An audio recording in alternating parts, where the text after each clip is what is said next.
ವಿದ್ಯುತ್ ಖಾಸಗೀಕರಣ ವಿರೋಧಿಸಿ ನವಕರ್ನಾಟಕ ರೈತ ಸಂಘದಿಂದ ನಗರದಲ್ಲಿ ಬೃಹತ್ ಪ್ರತಿಭಟನೆ ನಡೆದಿದೆ. ರಾಜ್ಯದಲ್ಲಿ ವಿದ್ಯುತ್ ವಲಯವನ್ನು ಖಾಸಗೀಕರಣ ಮಾಡಬಾರದು. 1 ಲಕ್ಷದವರೆಗಿನ ಸಾಲ ತಕ್ಷಣ ಮನ್ನಾ ಆಗಬೇಕು. ಬಾಕಿ ಇರುವ 300 ಕೋಟಿ ಬೆಳೆ ವಿಮೆಯನ್ನು ಬಡ್ಡಿ ಸಮೇತ ನೀಡಬೇಕು. ಒಂದು ವೇಳೆ ಬೇಡಿಕೆ ಈಡೇರದಿದ್ದರೆ ರಾಜ್ಯಾದ್ಯಂತ ಬೃಹತ್ ಪ್ರತಿಭಟನೆ ಹಮ್ಮಿಕೊಳ್ಳಲಾಗುವುದು ಎಂದು ಸಂಘಟನೆ ಎಚ್ಚರಿಕೆ ನೀಡಿದೆ. Bureau report Chandrashekhar ನಾಗ್ನಳ್ಳಿ.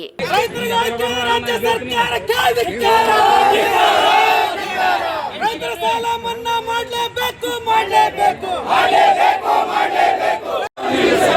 ವಿದ್ಯುತ್ ಖಾಸಗೀಕರಣ ನಿಲ್ಲಿಸಬೇಕು. ವಿದ್ಯುತ್ ಖಾಸಗೀಕರಣ ನಿಲ್ಲಿಸಬೇಕು.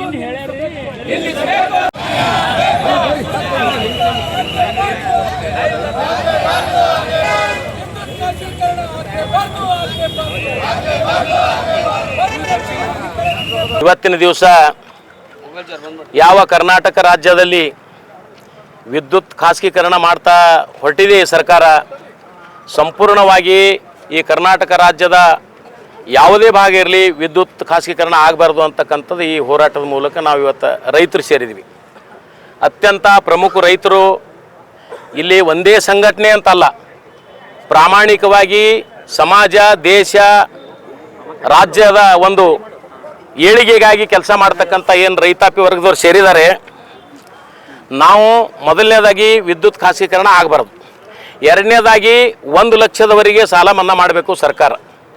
ಇನ್ನೊಂದು ಏನಪ್ಪ ಅಂದರೆ, ಹೋದ ಮಾರ್ಚ್ನಲ್ಲಿ 667 ಕೋಟಿ ರೂಪಾಯಿಯನ್ನು ನಾವು ಕಟ್ಟಿರ್ತಕ್ಕಂಥ ಬೆಳೆ ವಿಮೆ ಇತ್ತು. ಅದು ಉಳಿದಿರ್ತಕ್ಕಂಥ ಬೆಳೆ ವಿಮೆ ಇನ್ನೂ 300 ಕೋಟಿ ರೂಪಾಯಿ ನಮಗೇನದ ರೈತರಿಗೆ ಕೊಡಬೇಕು. ಅದೇ ರೀತಿಯಾಗಿ ಬೆಳೆ ಪರಿಹಾರನೂ ಕೊಡ್ತೀನಿ ಅಂತಕ್ಕಂಥದ್ದು ಹೇಳಿದರು. ಸುಳ್ಳು ಹೇಳ್ಕೊತ ಇವತ್ತಿನ ದಿವಸ 3 ವರ್ಷ ಕಾಲ ಕಳೆದಿದ್ದಾರೆ.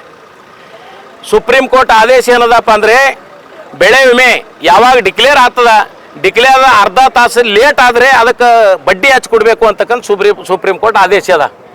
ಆದರೂ ಕೂಡ ವರ್ಷಾದ್ಯಂತ ಇವತ್ತು ತಾವು ಏನದ ನಮ್ಮ ಬೆಳೆ ವಿಮೆ ನಾವು ಕಟ್ಟಿರ್ತಕ್ಕಂಥ ಬೆಳೆ ವಿಮೆ ಕೊಡಲ್ಲಂದ್ರೆ ಅದು ಬಡ್ಡಿ ಗಂಟ ಹಾಕಿ ಕೊಡಬೇಕಂತಕ್ಕಂಥದ್ದು ನಮ್ಮದು ಒತ್ತಾಯ ಅದ. ಇನ್ನೊಂದು ಏನಪ್ಪ ಅಂದರೆ, ಪರಿಹಾರ ನೀವು ಹೇಳೋದ್ರಲ್ಲಿ ಎಷ್ಟು ಸುಳ್ಳು ಇರ್ಬೋದು. ಇವತ್ತು ಇಲ್ಲಿನೂ ಕೂಡ ಶಾಸಕರಿದ್ದಾರೆ, ಹಿರಿಯ ಶಾಸಕರಿದ್ದಾರೆ, ಉಸ್ತುವಾರಿ ಮಂತ್ರಿಗಳಿದ್ದಾರೆ. ಬಹುಶಃ ನಾವೇನಂತೀವಂದ್ರೆ, ಈಗಾತ ಇದೇ ನಮ್ಮ ಜಿಲ್ಲೆಯದವರು, ನಮ್ಮ ಮಲ್ಲಿಕಾರ್ಜುನ್ ಖರ್ಗೆ ಅವ್ರ ಮಗ ಪ್ರಿಯಾಂಕಾ ಖರ್ಗೆ ಅವರು ಇಲ್ಲಿ ಅವರು ಉಸ್ತುವಾರಿ ಇರ್ತಾರೆ. ಸುಮಾರು 3 ವರ್ಷಗಳ ಕಾಲ ಸತತವಾಗಿ ನಾವು ಇಷ್ಟು ಪ್ರಾಮಾಣಿಕತೆಯಿಂದ ಎಲ್ಲ ರೈತ ಸಂಘದವ್ರು ನಾವು ಏನಾದ್ರು ನ್ಯಾಯ ಕೇಳ್ತೇವೆ. ಒಂದು ದಿವಸ ಆದರೂ ಕೂಡ ಈ ರೈತರ ಬಗ್ಗೆ ಚಕಾರ ಎತ್ತಲಾರದಂಥ ವ್ಯವಸ್ಥೆ ಆಗ್ಯದ. ನಮಗೆ ಇಂಥ ಉಸ್ತುವಾರಿ ಮಂತ್ರಿ ಬೇಕೇನು ಅಂತಕ್ಕಂಥ ಪ್ರಶ್ನೆ ಅದ. ಜೊತೆಗೆ ಭಾರತೀಯ ಜನತಾ ಪಾರ್ಟಿ ಕಾರ್ಯಕರ್ತರದ್ದು ನಾನು ವಿನಂತಿ ಮಾಡ್ಕೊತಾ ಇದ್ದೀನಿ, ನೀವು ಇಲ್ಲೆಲ್ಲ ನೆರೆದಂಥ ನಮ್ಮ ರೈತ ಸಂಘದವರೇ ಎಲ್ಲ ಇವತ್ತಿನ ದಿವಸ ಏನದ ಸಾಕಷ್ಟು ಹೋರಾಟ ಮಾಡ್ತೀವಿ. ಬಹುಶಃ ಇಡೀ 3 ವರ್ಷಗಳ ಕಾಲ ಈ ಮೀಡಿಯಾದವರು ನಮ್ಮ ಜೊತೆಗಿದ್ದಾರೆ, ಈ ಸರ್ಕಾರದವರು ಮತ್ತು ವಿರೋಧ ಪಕ್ಷದವರು ನಮ್ಮ ಜೊತೆಗಿಲ್ಲ. ರೋಡಿಗೆ ಬಿದ್ದು ಹೋರಾಟ ಮಾಡಿಲ್ಲ ಇಲ್ಲಿವರೆಗೆ. ಆದ್ರೆ ನಮ್ಮ ಕಷ್ಟ ಹೆಂಗೆ ದೂರ ಆಗ್ತದಂಥ ಪ್ರಶ್ನೆ ಅದ. ಹಾಗಾಗಿ ಇವತ್ತಿನ ದಿವಸ ನಾನು ಎಚ್ಚರಿಕೆ ಕೊಡ್ತಾ ಇದ್ದೇನೆ ಸರ್ಕಾರಕ್ಕೆ. ಸರ್, ತಾವು ಜಿಲ್ಲಾ ಆಡಳಿತ ಸಂಪೂರ್ಣವಾಗಿ ವಿಫಲ ಆಯಿತು ನೋಡ್ರಿ. ಮೊನ್ನೆ ಗಂಜಿನಲ್ಲಿ ಡೂಪ್ಲಿಕೇಟ್ 2ನೇ ದರ್ಜೆದ ಖಾತಾ ಮಾರ್ತು, ರಾಜ ರೋಷವಾಗಿ ಅಂತ ಕಳಪೆ ಮಟ್ಟದಾಗ ಎಣ್ಣೆ ಗೊಬ್ಬರ ಮಾರ್ತು. ಇವತ್ತು ನಮ್ಮ ಕಾರ್ಯಕರ್ತರು, ನಮ್ಮ ರೈತ ಮುಖಂಡರು ಅಲ್ಲಿ ಅರೆಸ್ಟ್ ಮಾಡಿದರು. ಅದನ್ನು ಇವತ್ತು ಜಿಲ್ಲಾಧಿಕಾರಿಗಳು ಮತ್ತು ಅಗ್ರಿಕಲ್ಚರ್ AD/JDಗಳು ಇದು ನೋಡಬೇಕಾಗಿತ್ತು. ನೋಡಿದ್ರು ಕೂಡ ಅದು ಸರಿ ಆಗಲಿಲ್ಲ. ಹಾಗಾಗಿ ರೈತರಿಗೆ ಆಗ್ತಕ್ಕಂಥ ಅನ್ಯಾಯವನ್ನು ಇವತ್ತು ಸರಿಪಡಿಸಬೇಕು ಅಂತಕ್ಕಂಥದ್ದೇ.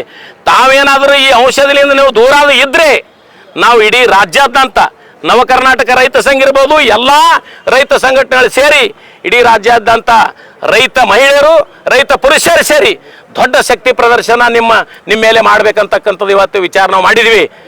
ಇದಾದ ನಂತರ ಇವತ್ತಿನ ದಿವಸ ಬೆಂಗಳೂರಲ್ಲಿ ಇವತ್ತು ಕೋರ್ ಕಮಿಟಿ ಇದೆ, ಇವತ್ತು ಕ್ಯಾಬಿನೆಟಲ್ಲಿ ಚರ್ಚೆ ಇದೆ. ಎದರದಪ್ಪ ವಿಶೇಷವಾಗಿದು ವಿದ್ಯುತ್ತನ್ನು ಖಾಸಗೀಕರಣ ಮಾಡ್ಬೇಕಂತಕ್ಕಂಥದ್ದು. ಯಾಕೆ ಮಾಡ್ತಾ ಇದ್ದೀರಿ ನೀವು? ಸಾಕಷ್ಟು ನೀವೇನದ ಎಷ್ಟು ಬೇಕಷ್ಟು ರೆವನ್ಯೂ ಬರ್ತದ, ಬೇರೆ ಹಾಕ್ರಿ.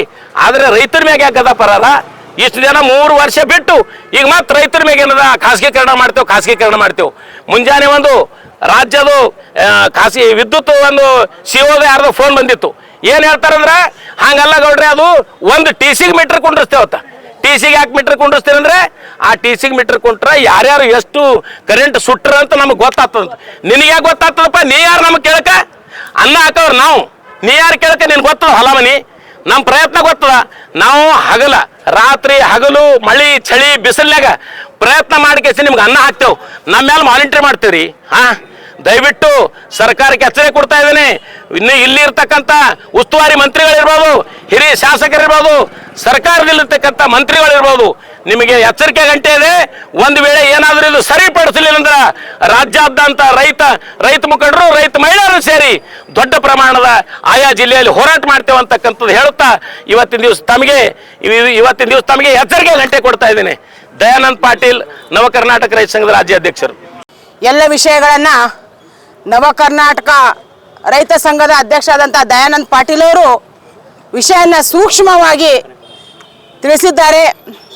ಈ ವಿಷಯಕ್ಕೆ ಸಂಬಂಧಪಟ್ಟಂಗೆ ಇದೇ ಕಲಬುರಗಿಯಲ್ಲಿ ಜುಲೈ 25, 26, 27ರಂದು ಕೂಡ ರೈತರ ಒಂದು ಬೃಹತ್ ಸಮಾವೇಶವೂ ಕೂಡ ಕಲಬುರಗಿಯಲ್ಲಿ ಆಗಲಿದೆ ಅಂತ ನಾವು ಒಂದು ಮಾತನ್ನು ಕೂಡ ಈ ಸಂದರ್ಭದಲ್ಲಿ ಹೇಳ್ತಾ, ನಾವು ಈ ಸರ್ಕಾರಕ್ಕೆ ಏನು ಕೇಳ್ತಾ ಇದ್ದೇವೆ ಅಂತಂದರೆ, ಸತ್ತ ಹೆಣದ ಮೇಲೆ ನೀವು ಚೆಲ್ಲಾಟ ಆಡ್ತಾ ಇದ್ದೀರಿ ಅಂತ ನಾವು ಒಂದು ಮಾತನ್ನ ಈ ಸಂದರ್ಭದಲ್ಲಿ ಹೇಳಬೇಕಾಗತ್ತೆ.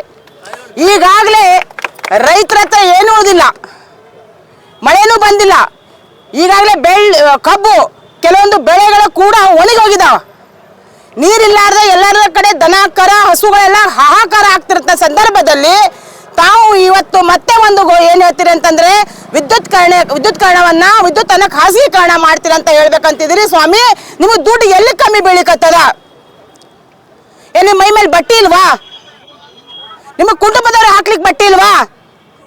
ರೈತರ ಮೈ ಮೇಲೆ ಇರೋದು ಬರೇ ಒಂದು ಚಿಂದ ಬಟ್ಟೆನೂ ನಿಮ್ಮ ಕಣ್ಣು ಕುಡುಕ್ತಾ ಇದೇನ್ರಿ? ಯಾಕ್ರಿ ಈ ತರ ಮಾಡ್ತಾ ಇದ್ದೀರಾ? ಈ ಸರ್ಕಾರಕ್ಕೆ ನಾಚಿಕೆ ಆಗ್ಬೇಕ್ರಿ. ಮಾತಿಗೊಮ್ಮೆ ಸರ್ಕಾರದವರು ರಾಜಕಾರಣಿಗಳು ಭಾಷಣ ಮಾಡ್ಬೇಕಾದ್ರೆ ರೈತರು ನಮ್ಮ ಬೆನ್ನೆಲುಬು ಅಂತ ಭಾಷಣ ಮಾಡ್ತೀರಾ. ಚುನಾವಣೆ ಸಂದರ್ಭ ಬಂದಾಗ ಕೈಯ ಕಾಲ ಬಿಳ್ಕೋತ್ ಎಲ್ಲಿ ಸಂಧಿ ನಾಲಿ ಬಟ್ ಏನು ಅನ್ನಂಗಿಲ್ಲ, ಬಂದು ಕೈಕಾಲು ಬಿದ್ದು ಓಡ್ ತಗೊಂಡು ಹೋಗ್ತೀರಿ. ಈಗ ಅವ್ರ ಬೆನ್ನಲ್ಲಿ ಎಲುಬಂತೆ ಅಂತಲ್ಲ ರೀ, ಅವ್ರ ಸ್ಕೆಲೆಟನ್ ಮಾಡಿಟ್ಟಿದ್ರಿ. ತಾವು ಮೈ ಮೇಲೆ ಏನು ಒಂದು ಸಿಂಗಲ್ ಬಟ್ಟೆಯೂ ಕೂಡ ರೈತನ ಮೇಲೆ ಉಳಿದಿಲ್ಲ. ಇವತ್ತಿನ ದಿವಸ ಈ ಒಂದು ಪ್ರತಿಭಟನೆ ಸಾಂಕೇತಿಕವಾದಂಥ ಪ್ರತಿಭಟನೆ.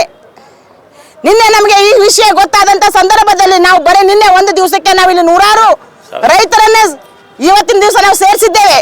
ಇದು ಸಾಂಕೇತಿಕವಾಗಿದ್ದಂಥ ಪ್ರತಿಭಟನೆ.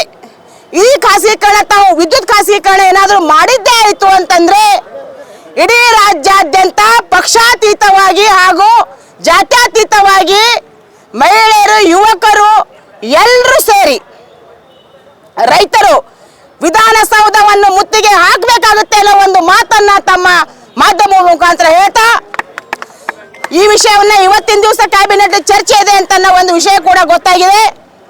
ಈ ಚರ್ಚೆಯನ್ನ ಇಲ್ಲಿಗೆ ಕೈ ಬಿಡಬೇಕು.